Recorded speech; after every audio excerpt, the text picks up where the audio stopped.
बिस्मिल्लाहिर्रहमानिर्रहीम अस्सलाम वालेकुम। Welcome to my YouTube channel computer and technical education by Hafiz Hussain. E transfer 2024 के हवाले से आप लोगों के लिए नई अपडेट्स हैं कि कुछ लोगों की एप्लीकेशन रिजेक्ट हुई हैं। वज़ीर तालीम राना सिकंदर हयात की जानब से कहा गया था कि वो अपने पंजाब के तमाम टीचर्स के लिए आसानियाँ पैदा करेंगे, ख़ुसूसन पंजाब की जो फ़ीमेल टीचर्स हैं उनके लिए बहुत ज़्यादा आसानियाँ पैदा करेंगे। उनके लिए जो वेडलॉक की एप्लीकेशंस ली गई थी वो तो पहले ही रिजेक्ट कर दी गई हैं, लेकिन अब उनके अलावा भी कुछ एप्लीकेशन रिजेक्ट की जा रही हैं। कुछ लोगों की जो सीट्स थी वो ब्लॉक कर दी गई हैं, उन लोगों की एप्लीकेशन रिजेक्ट कर दी गई हैं। वो कौन सी सीट्स हैं जो रिजेक्ट की गई हैं वो आप लोगों के साथ शेयर कर दूँ। जी हाँ, जो सीट्स थी रिजेक्ट जो सीट रिजेक्ट हुई हैं वो वाली हुई हैं जो सिंगल टीचर थे या डबल टीचर थे। पहले पॉलिसी के अंदर ये बता दिया गया था कि सिंगल टीचर डबल टीचर जहाँ पर भी हैं वो अप्लाई कर सकते हैं, लेकिन रिप्लेसमेंट के बाद उनकी जो एप्लीकेशन होगी वो एक्सेप्ट हो जाएगी। अब अगर बगैर रिप्लेसमेंट के उनकी ऑर्डर्स या रिलीविंग नहीं होगी, लेकिन अब एसईडी ने अपना रूल बनाया है कि एसईडी रूल वायलेशन के मुताबिक जितनी भी सीट्स थी सिंगल टीचर वाली या डबल टीचर वाली उनको रिजेक्ट कर दिया गया है और ये उनको मैसेज आना शुरू हो गया और इसके ऊपर आप लोग ये मैसेज दे सकते हैं। अगर आप लोग सिंगल टीचर या डबल टीचर वाले हैं तो आप लोगों का हामी व नासर हो, अल्लाह ताला हामी व नासर हो। तो अभी मैं आप लोगों के साथ कुछ अहम मालूमात शेयर करता हूँ।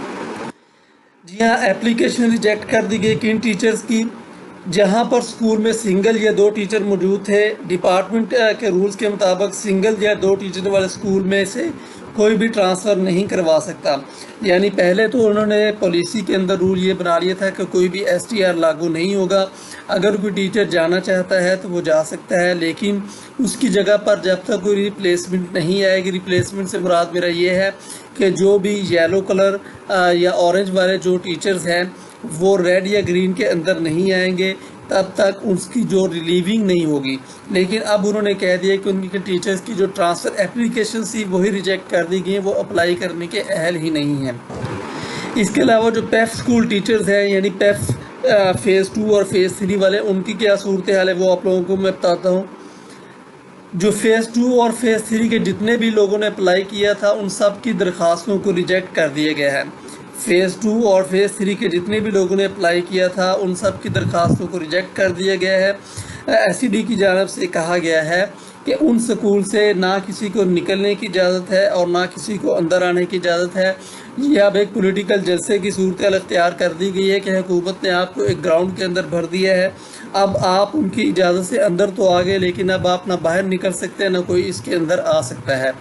तो अब यही सूरत हाल टीचर्स के साथ भी हो रही है। जो स्कूल के फ़ेज़ 2 और फ़ेज़ 3 के लोग हैं उनको ना स्कूल से निकलने की इजाज़त दी है और ना ही कोई इस स्कूल के अंदर आ सकता है।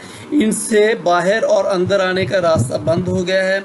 अब उन्होंने इस चीज़ की इजाज़त ख़त्म कर दी है कि जो भी फ़ेज़ 2 और फ़ेज़ 3 के जितने भी लोग हैं वो इनके अंदर ना अप्लाई कर सकते हैं, ना अप्लाई होगा और ना ही इनका ट्रांसफ़र होगा और ना कोई इन स्कूल के अंदर ट्रांसफ़र करवा सकता है। तो अल्लाह ताला तमाम टीचर्स का हामी व नासर हो। अल्लाह ताला आप सबको खैर आफियत से रखे। जितने भी लोगों ने अप्लाई किया था अगर उन लोगों का रिजेक्ट हो गया तो वो अल्लाह ताला से दुआ करें कि अल्लाह ताला इनके दिलों के ऊपर कोई नरमी पैदा करे और आपके जितने भी टीचर जो मुश्किलात के अंदर हैं उनके लिए आसानियाँ पैदा करें।